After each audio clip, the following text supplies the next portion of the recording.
हाँ भाई, आज हम बात करते हैं ह्यूमन एक्सक्रीटरी सिस्टम का। ठीक है, किसका है? Human excretory system. हमारा जो आज का चैप्टर है, हमारा जो आज का टॉपिक है वो है human excretory system. Class 10th और क्लास 7th में भी है, बहुत सारे क्लासेस में है ये। Very very important topic human excretory system. इसमें एक्सक्रीट करने का मीनिंग होता है कुछ ऐसे जो टॉक्सिक सब्सटेंस हमारी बॉडी से बाहर निकालना, उसको बाहर गेट आउट करना, बाहर रीड ऑफ करना, बाहर उसको निकालने की जो प्रोसेस होती है उसको क्या बोलते हैं? एक्सक्रीशन बोलते हैं। क्या बोलते हैं? एक्सक्रीशन। ठीक है, ये हमारी बॉडी के अंदर पूरा एक सिस्टम काम करता है, बहुत सारे ऑर्गन मिलकर काम करते हैं। जैसे हमारी बॉडी में जो एक्सक्रीशन है उसमें बहुत सारे ऑर्गन होने के कारण इसको बोलते हैं ह्यूमन एक्सक्रीटरी सिस्टम। क्या बोलते हैं? Human excretory system. इस ह्यूमन एक्सक्रीटरी सिस्टम में मैंने कहा कि ऑर्गन का ग्रुप्स होता है तो बहुत सारे ऑर्गन्स होंगे। जैसे मेन ऑर्गन जो है वो है, मेन ऑर्गन जो इसमें है वो क्या है? वो है किडनी। ये देखो, ये दो किडनी होती हैं, बीन शेप्ड होती हैं kidney, bean shape. Bean shaped में क्या है? किडनी, लेफ्ट और राइट। ये डोर्सल साइड होती है, यानी पीछे की तरफ होती है किडनी। कहाँ होती है? हमारी बॉडी के पीछे की तरफ। ठीक है, तो दो किडनी है, लेफ्ट राइट। ठीक है, ये रीनल आर्टरी, रीनल वेन होती हैं। इधर देखिएगा, अब जो ये जो ट्यूब है, ये जो ट्यूब आपको दिख रही है, ठीक है, ये पैर में जो ट्यूब है, पैर में क्या होती है? किडनी होती है, और पैर में ये क्या होती है? ट्यूब होती है। ट्यूब को जो यूरिन को, ये देखो, ये क्या बनाएंगे? यूरिन बनाएंगे। यूरिन को कलेक्ट करके ये ट्यूब लेके जाएंगे। इन ट्यूब को क्या बोलते हैं? यूरेटर।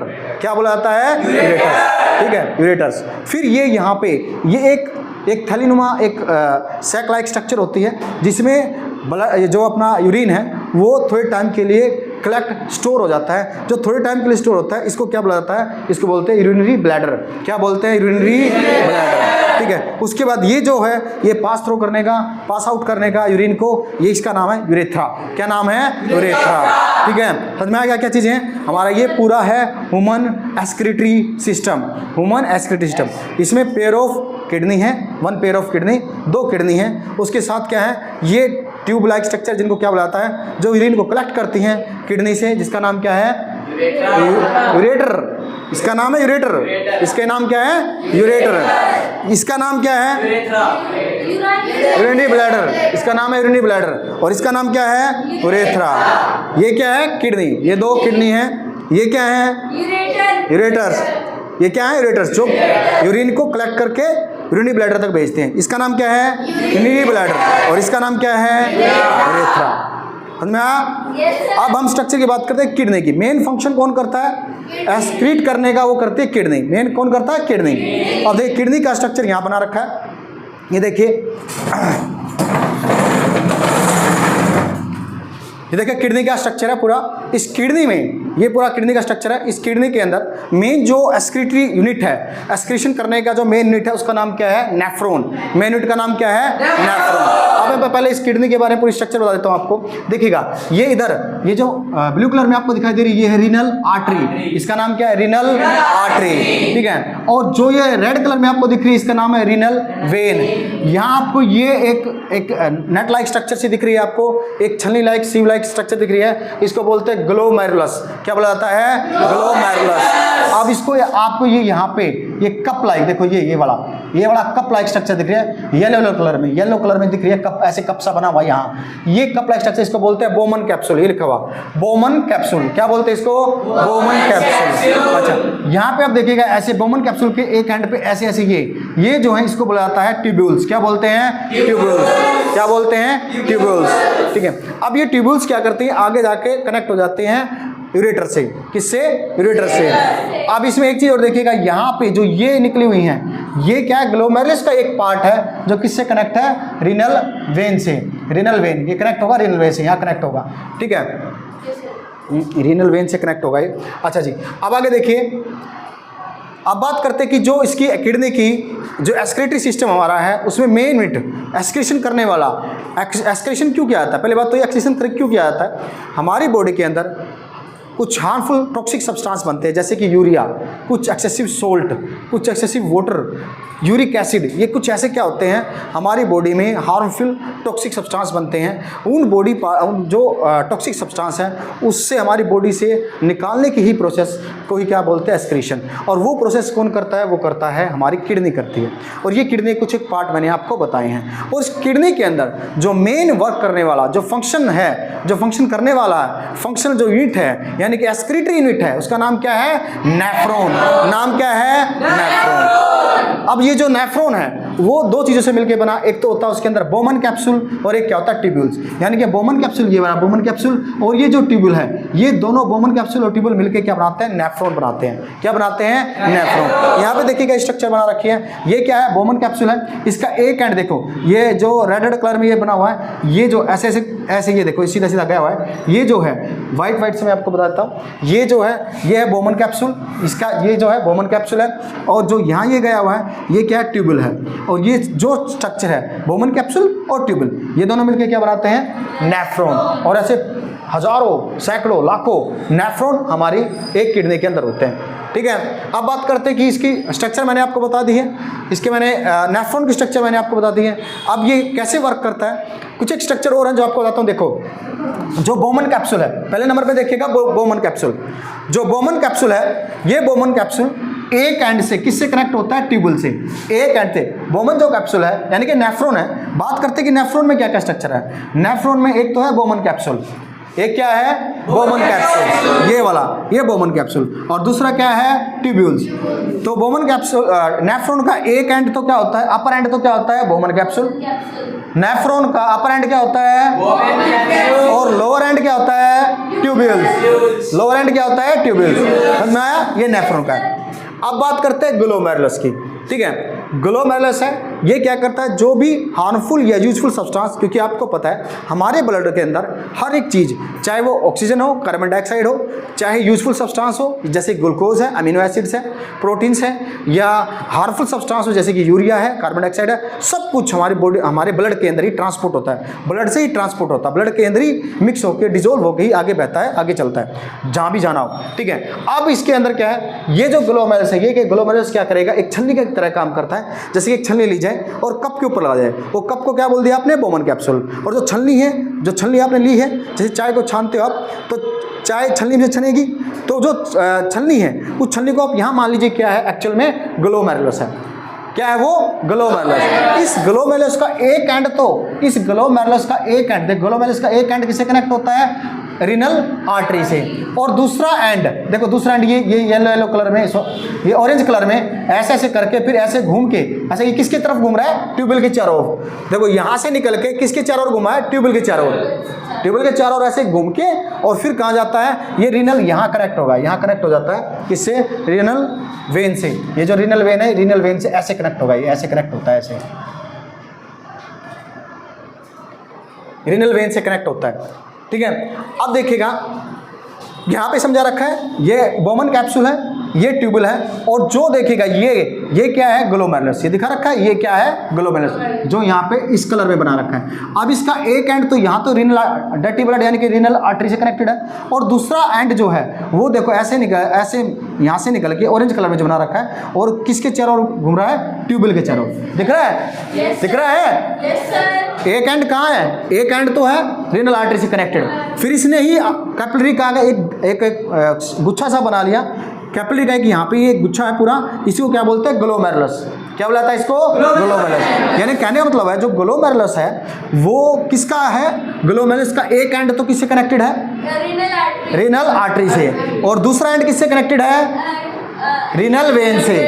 किससे कनेक्टेड है? रीनल वेन से। एक एंड रीनल आर्टरी से कनेक्टेड है, दूसरा एंड रीनल वेन से। और ये रीनल वेन से ऐसे कनेक्टेड नहीं है, ये ट्यूब्यूल के चारों तरफ अच्छे तरीके से घूम के, ऐसे पूरा घूम के फिर कनेक्टेड है रीनल वेन से। समझ में आया नहीं आया? स्ट्रक्चर समझ में आई?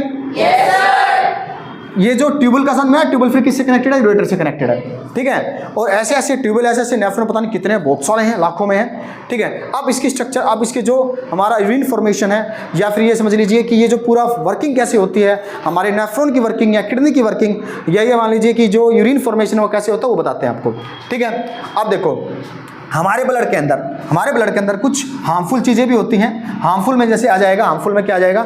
जैसे कि टॉक्सिक सब्सटेंस, यूरिया है, कुछ सोल्ट है, एक्सेसिव सोल्ट है, और वाटर है। उसके अलावा कुछ और चीज़ें जैसे यूरिक एसिड, वो हमारे ब्लड में डिजोल्व हो जाती हैं। उसके अलावा कुछ यूजफुल चीज़ें जैसे ग्लूकोज है, जैसे कि अमीनो एसिड्स हैं, प्रोटीन्स हैं, या उसके अलावा सोल्ट्स हैं, फैट्स हैं, फैटी एसिड है, वो सभी किसके अंदर होते हैं? हमारे ब्लड के अंदर। तो उसमें हार्मफुल चीज़ें भी डिजोल्व हैं, उसमें यूजफुल चीज़ें, वो सभी डिजोल्व होके उसके थ्रू क्या आएंगी, हमारी रीनल आर्टरी लेके आएगी। कौन लेके आएगी? Renal artery. रीनल आर्टरी देखो यहाँ पे अगर आर्टरी से पहले किसी का नाम जुड़ जाएगा तो वो किसी ना किसी ऑर्गन में जारी होगी।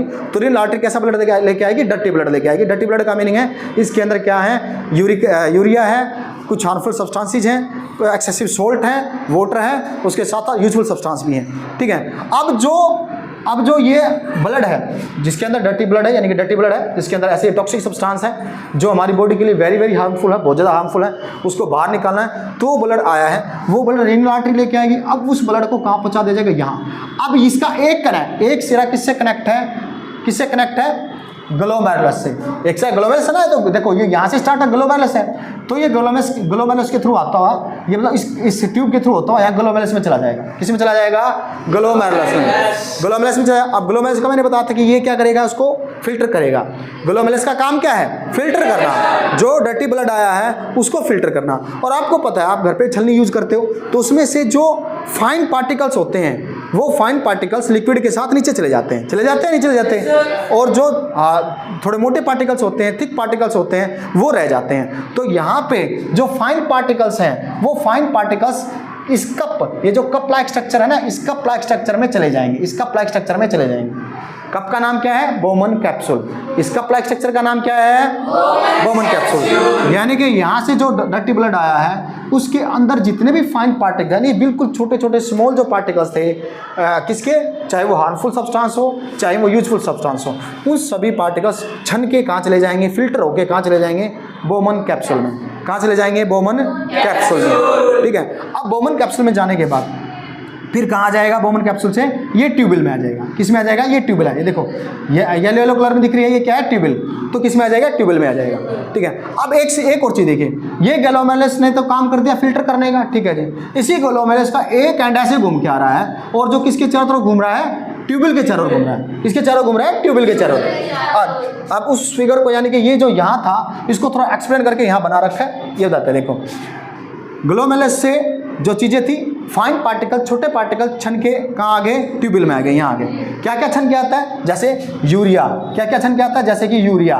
ठीक है, यूरिया, यूरिक एसिड, कुछ salt, excessive water, glucose, amino acids, ये सभी छन के कहाँ आते हैं? वो छन के किस में आ जाते हैं? ट्यूबल में आ जाते हैं। कहाँ जाते हैं? यहाँ ट्यूबल में।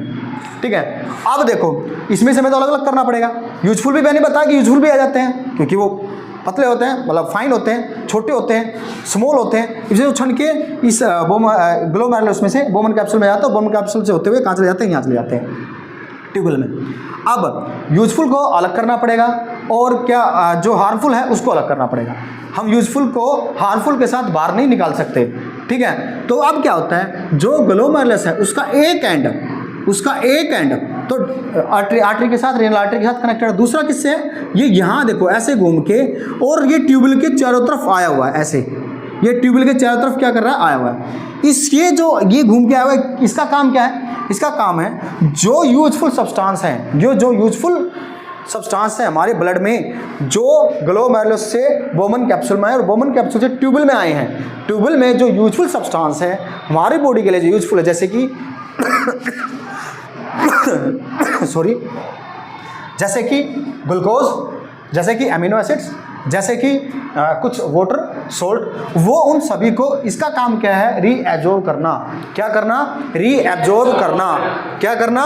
रीएब्जॉर्ब करना। यानी कि ये जो है ये क्या करेगी? ऐसे ऐसे घूम के जब इससे दूर होगी तो जितने भी यूजफुल सब्सटेंस हैं हमारे ब्लड में जो आए थे, जो छन के ग्लोमेरुलस से आए थे, फिल्टर होके आए थे, उनको क्या कर लिया जाएगा? रीएब्जॉर्ब कर लिया जाएगा। क्या कर लिया जाएगा? रीएब्जॉर्ब। और रीएब्जॉर्ब करके, और ये कहाँ भेज दिया जाएगा? किससे कनेक्ट? देखो रीएब्जॉर्ब कर लिया, इसमें सारा रीएब्जॉर्ब करके फिर किससे कनेक्ट होगी? रीनल वेन से। किससे कनेक्ट होगी? रीनल वेन से। यानी कि सारा यूजफुल चीज़ें तो निकाल ली, सारी यूजफुल चीज़ें तो निकाल ली और भेज दी किसके पास? रीनल वेन के पास। रीनल वेन, देखो रीनल वेन यानी कि कैसा ब्लड होता है? क्लीन ब्लड होता है। ठीक है, लेकिन क्या रह गया? अब जो ट्यूबल है, ये जो ट्यूबल था, इस ट्यूबल के पास क्या रह गया? यानी कि इस ट्यूबल के पास, ये यहाँ से मान लो यहाँ आ गया, अब ट्यूबल के पास क्या रह गया? ट्यूबल के पास रहा है, ट्यूबल में क्या रहा है? यूजफुल चीज़ें सारी निकल गई। ट्यूबल के पास क्या रही? हार्मफुल चीज़ें, जैसे कि यूरिया, यूरिक एसिड, जैसे कि सोल्ट, कुछ वाटर, ठीक है, ये चीज़ें रहेगी। अब ये सभी चीज़ें मिलके क्या बना देंगी, यूरिन बन जाएगा। सभी मिलके क्या बन जाएगा, यूरिन। और ऐसे ही क्या होता है, यूरिन का फॉर्मेशन होता है। अब जो यूरिन है यहाँ से ऐसे होते हुए यूरेटर में चला जाएगा, यूरेटर से फिर कहाँ, बाहर निकल जाएगा। समझ में आया ये? ये था पूरा ह्यूमन एक्सक्रीटरी सिस्टम। ये किडनी की स्ट्रक्चर थी, ये नेफ्रॉन की स्ट्रक्चर थी, और कैसे वर्किंग होता है वो वर्किंग के बारे में मैंने आपको बताया। क्या आपको क्लियर हुआ? इसे कोई डाउट? तो आज के लिए इतना ही, और अगर किसी का कोई डाउट है तो प्लीज़ आप कमेंट कर सकते हैं और आप पूछ सकते हैं, और मेरे हिसाब से आप कोई डाउट नहीं रहा होगा। धन्यवाद। जय हिंद, जय भारत।